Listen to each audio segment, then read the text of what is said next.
നമുക്ക് സഭാ വാർത്തകളിലേക്ക് തന്നെ ആദ്യം പോകണം. കസ്റ്റഡി മർദ്ദന പരാതികളിൽ സർക്കാരിനെ കടന്നാക്രമിക്കാനാണ് പ്രതിപക്ഷത്തിന്റെ തീരുമാനം. കുന്നംകുളത്തെ ലോക്കപ്പ് മർദ്ദനത്തിൽ ഉൾപ്പെട്ട പോലീസുകാരെ പിരിച്ചുവിടണമെന്ന് ആവശ്യപ്പെട്ട് നിയമസഭയിൽ റൂൾ 50 പ്രകാരം നോട്ടീസ് നൽകി. റോജി എം ജോണാണ് നോട്ടീസ് നൽകിയിരിക്കുന്നത്. അതേസമയം രാഹുൽ മാങ്കൂട്ടത്തിനെതിരെയുള്ള ആരോപണം ഉയർത്തിയാകും ഭരണപക്ഷത്തിന്റെ പ്രത്യാക്രമണം. രാഹുൽ ഇന്ന് സഭയിൽ എത്തില്ല എന്നാണ് ഏറ്റവും പുതിയ വിവരമായി നമുക്ക് ലഭിക്കുന്നത് എന്നുള്ളതാണ്. വി അരുൺ വിവരങ്ങൾ പങ്കുവെക്കുകയാണ്. അരുണ്, രാഹുലിനെ കാട്ടി പ്രതിപക്ഷത്തെ പ്രതിരോധിക്കാനുള്ള ഭരണപക്ഷത്തിന്റെ ശ്രമം രാഹുൽ ഇന്ന് സഭയിലെത്തിയിരുന്നെങ്കിൽ അതൊരു വലിയ ബഹളവും ആരോപണവുമൊക്കെ ആയേനെ. രാഹുൽ എത്തില്ല എന്നാണോ മനസ്സിലാക്കേണ്ടത്? രാഹുൽ മാങ്കൂട്ടത്തിൽ സഭയിലെത്താൻ സാധ്യതയില്ല. ഇന്ന് ഭരണപക്ഷത്തെ ഏറ്റവും അധികം പ്രതിരോധത്തിലാക്കാൻ കഴിയുന്നൊരു വിഷയമാണ് പ്രതിപക്ഷം റൂൾ 50 നോട്ടീസായി കൊണ്ടുവരുന്നത്. യൂത്ത് കോൺഗ്രസ് ചൊവ്വന്നൂർ മണ്ഡലം പ്രസിഡന്റ് സുജിത്തിനെ കുന്നംകുളം പോലീസ് അതിക്രൂരമായി മർദ്ദിക്കുന്ന വീഡിയോ അടക്കം സംസ്ഥാനത്ത് പോലീസ് മർദ്ദനത്തിന് നിരവധി പരാതികളും ഞെട്ടിക്കുന്ന തെളിവുകളും പുറത്തു വന്നിട്ടും കുറ്റക്കാരെ സർവീസിൽ നിന്ന് പിരിച്ചുവിടുന്ന അടക്കമുള്ള നടപടികൾ സർക്കാർ സ്വീകരിച്ചിട്ടില്ല. ഇത് വേണമെന്നാണ് പ്രതിപക്ഷത്തിന്റെ ആവശ്യം. റോജി എം ജോണാണ് notice, Angamaly MLA Roji M ജോണാണ് നോട്ടീസ് നൽകിയിരിക്കുന്നത്. ഈ വിഷയത്തിൽ ഒരുപക്ഷെ സർക്കാർ എന്ന ഈ റൂൾ 50 നോട്ടീസിൽ പ്രത്യേക ചർച്ചയ്ക്ക് തയ്യാറായേക്കും. അല്ലെങ്കിൽ പ്രതിപക്ഷത്തിന് ശക്തമായ പ്രതിഷേധത്തിനും സാധ്യതയുണ്ട്. സംസ്ഥാന സർക്കാരിന്റെ ഏറ്റവും അധികം ആക്രമിക്കാൻ അവരെ പ്രതിരോധത്തിലാക്കാൻ കിട്ടുന്ന വിഷയമായാണ് പ്രതിപക്ഷം ഇത് കാണുന്നത്. അങ്ങനെ ഒരു വിഷയം സഭയിൽ വരുന്ന ദിവസം രാഹുൽ മാങ്കൂട്ടത്തിൽ സഭയിലേക്ക് വീണ്ടും എത്തിയാൽ, ഇന്നലെ അദ്ദേഹം എത്തിയത് വളരെ കൃത്യമായ ഒരു സമയത്തായിരുന്നു, കൃത്യമായ ലാൻഡിംഗ് ആയിരുന്നു. ഏറെക്കുറെ ഒരു വിട്ടുനിൽക്കലിന് ശേഷം രാഹുൽ മാങ്കൂട്ടത്തിന്റെ ഒരു ലാൻഡിംഗ് ആയിരുന്നു ഇന്നലെ സഭയിൽ കണ്ടത്. അദ്ദേഹം എവിടെയെന്ന് പല ചോദ്യങ്ങളും ഉയർന്നിരുന്നു. മണ്ഡലത്തിലില്ല, മറ്റു പരിപാടികളില്ല, കോൺഗ്രസിന്റെ പരിപാടികൾ അവർ സസ്പെൻഡ് ചെയ്ത് മാറ്റി നിർത്തിയിരിക്കുന്നു. അങ്ങനെ MLA എവിടെ എന്ന പാലക്കാട് MLA എവിടെ ചോദ്യങ്ങൾക്ക് നടുവിലാണ് ഇന്നലെ രാഹുൽ മാങ്കൂട്ടത്തിൽ നിയമസഭയിലെത്തിയത്. നിയമസഭയിൽ ചരമോപചാരം നടക്കുന്ന സമയത്ത് രാഹുൽ എത്തിയതുകൊണ്ട് തന്നെ അവിടെ മറ്റ് അപശബ്ദങ്ങളൊന്നും ഉണ്ടായില്ല, പ്രതിഷേധങ്ങൾ ഉണ്ടാകില്ല. ആ തിരിച്ചറിവിൽ, ആ ഉപദേശത്തിന്റെ അടിസ്ഥാനത്തിലാണ് രാഹുൽ മാങ്കൂട്ടത്തിൽ ഇന്നലെ സഭയിലെത്തി. പക്ഷേ ഇന്ന് സഭയിലെത്തി അതാകില്ല സാഹചര്യവും ഇവിടെ ഉണ്ടാകാൻ പോകുന്ന അന്തരീക്ഷവുമൊക്കെ അത് മനസ്സിലാക്കിയാണ് രാഹുൽ മാങ്കൂട്ടത്തിൽ ഇന്ന് ഒരു കാരണവശാലും സഭയിലെത്തരുതെന്ന നേതൃത്വം കർശന നിർദ്ദേശം നൽകിയത്. അതിന്റെ അടിസ്ഥാനത്തിൽ രാഹുൽ മാങ്കൂട്ടത്തിൽ സഭയിലെത്തില്ല എന്ന് ഏറെക്കുറെ ഉറപ്പാണ്. അദ്ദേഹം മറ്റു ദിവസങ്ങളിൽ പക്ഷേ എത്തിയേക്കാം. ഏതായാലും ഇന്ന് രാഹുൽ മാങ്കൂട്ടത്തിൽ സഭയിലെത്തില്ല. ഭരണപക്ഷമാകട്ടെ ഈ വിഷയങ്ങളിൽ ചർച്ചയ്ക്ക് തയ്യാറെന്നൊരു സമീപനം സ്വീകരിക്കാനുള്ള സാധ്യതയാണ് ഇപ്പോൾ കാണുന്നത്. നേരത്തെയുള്ള UDF ഭരണകാലത്ത്, കോൺഗ്രസ് ഭരണകാലത്തൊക്കെ നേരത്തെ ഉണ്ടായിട്ടുള്ള കസ്റ്റഡി മർദ്ദനങ്ങളും കസ്റ്റഡി കൊലപാതകങ്ങളും അടക്കം ചൂണ്ടിക്കാട്ടി പ്രതിപക്ഷത്തിന് മറുപടി നൽകാനുള്ള തയ്യാറെടുപ്പിലാണ് മുഖ്യമന്ത്രിയും ഭരണപക്ഷവും എന്നാണ് നമുക്ക് ലഭിക്കുന്ന സൂചനകൾ. അങ്ങനെയെങ്കിൽ ഒരുപക്ഷെ ഈ നോട്ടീസ് ചർച്ചയ്ക്കെടുക്കാമെന്ന ഒരു താല്പര്യം സർക്കാർ അറിയിച്ചേക്കും. തുടരുക. ഇപ്പോൾ മന്ത്രി വീണ ജോർജ് സഭയിൽ ഇപ്പോൾ ചോദ്യോത്തരവേള പുരോഗമിക്കുകയാണ്. മന്ത്രി വീണ ജോർജ് മെഡിക്കൽ കോളേജുകളിലെ നിരവധി ആരോപണങ്ങളുമായി ബന്ധപ്പെട്ടാണ് ഇപ്പോൾ മറുപടി പറയുന്നത്. അതിലേക്ക് അല്പസമയം രൂപ സർ അവിടെ ചെലവഴിച്ചിട്ടുണ്ട്. അതിനുശേഷം സർ 2022 മുതൽ 24 വരെ അവിടെ ചെലവഴിച്ചത് 1,12,00,000 രൂപ സർ. അതിനുശേഷമുള്ളത് ഇപ്പോ അവിടെ ഈ വർഷം ഉൾപ്പെടെ പ്ലാൻ ഫണ്ടിൽ നിന്ന് ചെലവഴിക്കുന്നുണ്ട് സർ. അതുകൂടാതെ HDSൽ നിന്ന് 31,72,822 സർ. ഇവിടെ കാണേണ്ടത്, ഇവിടെ പരാമർശിക്കപ്പെട്ടത് ഞാൻ ഇവിടെ പറഞ്ഞതുപോലെ മൂത്രാശയ കല്ല് പൊടിക്കുന്നതിനുള്ള ഫ്ലക്സിസ്കോപ്പ് എന്നുള്ള ഉപകരണമാണ് സർ. അത് സ്കീമുകളിൽ ഉൾപ്പെട്ട രോഗികൾക്ക് സൗജന്യമായി ലഭ്യമാക്കണം എന്നുള്ളതാണ് സർ സർക്കാർ നയം. അല്ലാത്ത രോഗികൾക്ക് HDS വഴി അത് ലഭ്യമാക്കും. അപ്പൊ പുറത്തു വാങ്ങുന്നതിനേക്കാൾ കുറച്ചുകൂടി സബ്സിഡൈസ്ഡ് റേറ്റിൽ റേറ്റ് കോൺട്രാക്ട് അനുസരിച്ച് അത് ലഭ്യമാക്കും. ഈ ഉത്തരത്തിന്റെ ആദ്യ ഭാഗത്തിൽ അത് പറഞ്ഞിട്ടുണ്ട് സർ. സ്വകാര്യ മേഖലയിലേക്ക് പോകുമ്പോൾ അത് മാർക്കറ്റ് റേറ്റിലാണ് രോഗികൾ വാങ്ങിക്കേണ്ട സാഹചര്യം ഉള്ളത്. അത് ബില്ലിന്റെ കൂടെയാണ് അവർക്ക് ലഭ്യമാകുക.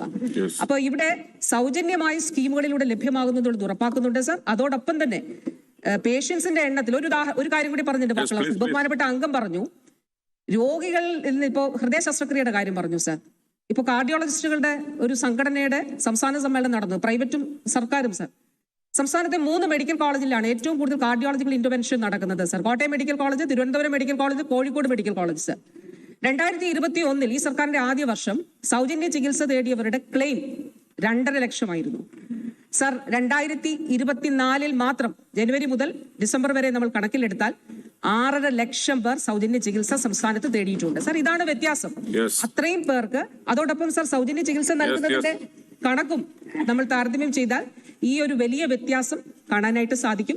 OPയിൽ എത്തുന്നത് 2015-16 8 കോടി ആയിരുന്നെങ്കിൽ സാർ ഇപ്പോൾ 13 കോടി രജിസ്ട്രേഷൻ ആണ് സാർ ഉണ്ടാകുന്നത്.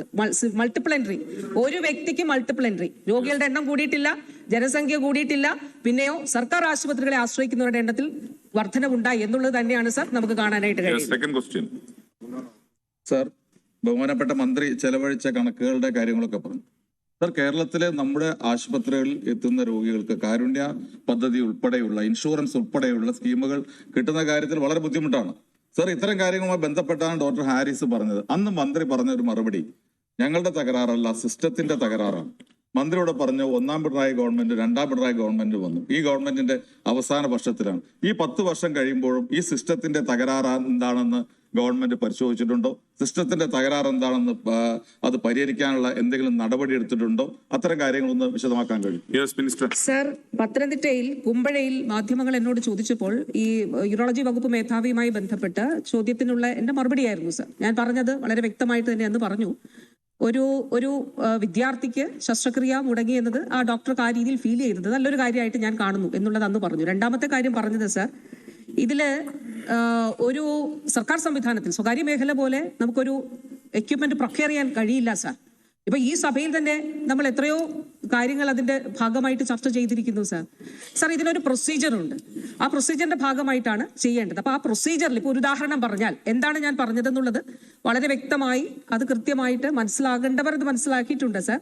കാരണം തിരുവനന്തപുരം മെഡിക്കൽ കോളേജിൽ ഉൾപ്പെടെ സൂപ്രണ്ടുമാർക്ക് പരമാവധി ചെലവഴിക്കാൻ കഴിയുന്ന തുക മെഡിക്കൽ കോളേജുകൾക്കെതിരെ ഉയർന്ന നിരവധി ആരോപണങ്ങളുണ്ട്. നമുക്കറിയാം, ഡോക്ടർ ഹാരിസ് ഒക്കെ സംസാരിച്ച വിവിധ വിഷയങ്ങൾ കൂടിയുണ്ട്. അത് ഈ സഭയിൽ പ്രതിപക്ഷം ഉന്നയിച്ചു. തുടർന്ന് മന്ത്രി ഇതുമായി ബന്ധപ്പെട്ട് മറുപടി പറയുകയായിരുന്നു. UDF കാലത്ത് ചെലവഴിച്ച തുകയേക്കാൾ കൂടുതൽ പണം ഒന്നാം പിണറായി സർക്കാരും രണ്ടാം പിണറായി സർക്കാരും ചിലവഴിച്ചു മെഡിക്കൽ കോളേജുകൾക്കായി. തിരുവനന്തപുരം മെഡിക്കൽ കോളേജ് വികസനത്തിന് പ്രത്യേകിച്ച് എടുത്തു പറഞ്ഞു ആണ് മന്ത്രി മറുപടിയുമായി രംഗത്ത് വന്നത്. VV അരുൺ തൊടുത്തുണ്ട്. അരുണ, ഇപ്പോൾ ഇതുവരെയുള്ള രീതി അനുസരിച്ച് രാഹുൽ അങ്ങോട്ടേക്ക് എത്താനുള്ള സാധ്യതയില്ല. ഒപ്പം പ്രതിപക്ഷം അടിയന്തര പ്രമേയത്തിന് നോട്ടീസ് നൽകിയിട്ടുണ്ട്. അത് കസ്റ്റഡി മർദ്ദനവുമായി ബന്ധപ്പെട്ടാണ്. ഇത് ചർച്ചയ്ക്കെടുക്കാനുള്ള സാധ്യതയുണ്ടോ അരുൺ?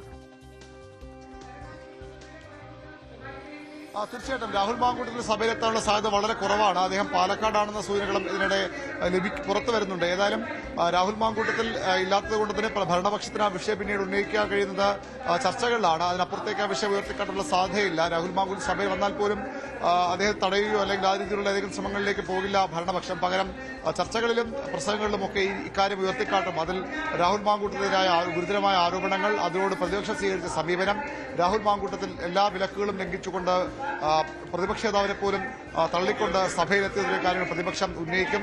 ഏതായാലും ഇന്ന് സഭയിൽ ചർച്ചയാകാൻ പോകുന്നത് സർക്കാരിനെതിരായി അടുത്തിടെ ഉയർന്ന ഏറ്റവും ഗുരുതരമായ ആരോപണങ്ങൾ, തുടർച്ചയായ സർക്കാർ പ്രതിരോധത്തിലാക്കിയ പോലീസിന്റെ കസ്റ്റഡി മർദ്ദന പരാതികളും അതിനുള്ള തെളിവുകളുമാണ്.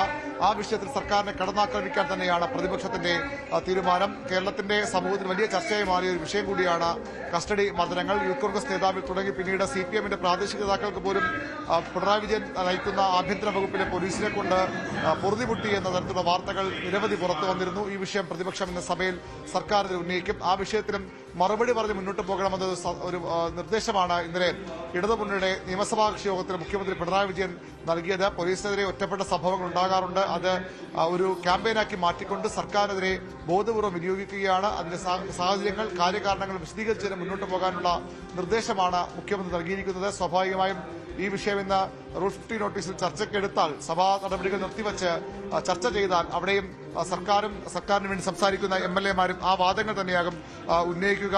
നേരത്തെ UDF-ന്റെ കാലത്ത്, കോൺഗ്രസിന്റെ കെ കരുണാകരന്റെ കാലത്ത് മുതൽ ഇങ്ങോട്ട് അടിയന്തരാവസ്ഥ കാലത്ത് അടക്കമുള്ള കാര്യങ്ങളൊക്കെ ചൂണ്ടിക്കാണിച്ചുകൊണ്ട് കോൺഗ്രസിന്റെ ഈ സമീപനത്തിൽ, ലോക്കപ്പ് മർദ്ദന സമീപനത്തിൽ, കസ്റ്റഡി മരണങ്ങളിലൊക്കെ കോൺഗ്രസ് സർക്കാരുകൾ സ്വീകരിച്ച നിലപാടുകൾ ചർച്ച ചെയ്യാനാകും ഭരണപക്ഷം ആഗ്രഹിക്കുന്നത്. അത് തിരിച്ചറിഞ്ഞുകൊണ്ട് അതിനുള്ള കടുത്ത ആക്രമണ തന്ത്രങ്ങളുമായി തന്നെയാകും ഭരണപക്ഷവും സഭയിലെത്തിയിട്ടുള്ളത്.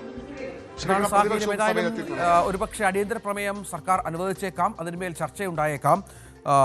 റോജി എം ജോണാണ് ഇതുമായി ബന്ധപ്പെട്ടുള്ള അടിയന്തര പ്രമേയം അവതരിപ്പിക്കാനിരിക്കുന്നത്. നോട്ടീസ് നൽകിയത് റോജി എം ജോണാണ്. നമുക്കതിൻ്റെ എന്താണ് ഇനിയുള്ള പ്രൊസീജിയർ എന്നുള്ളത് വരും മിനിറ്റുകളിൽ കാത്തിരുന്ന് കാണണം. VV അരുണാണ് വിവരങ്ങൾ പങ്കുവച്ചത്.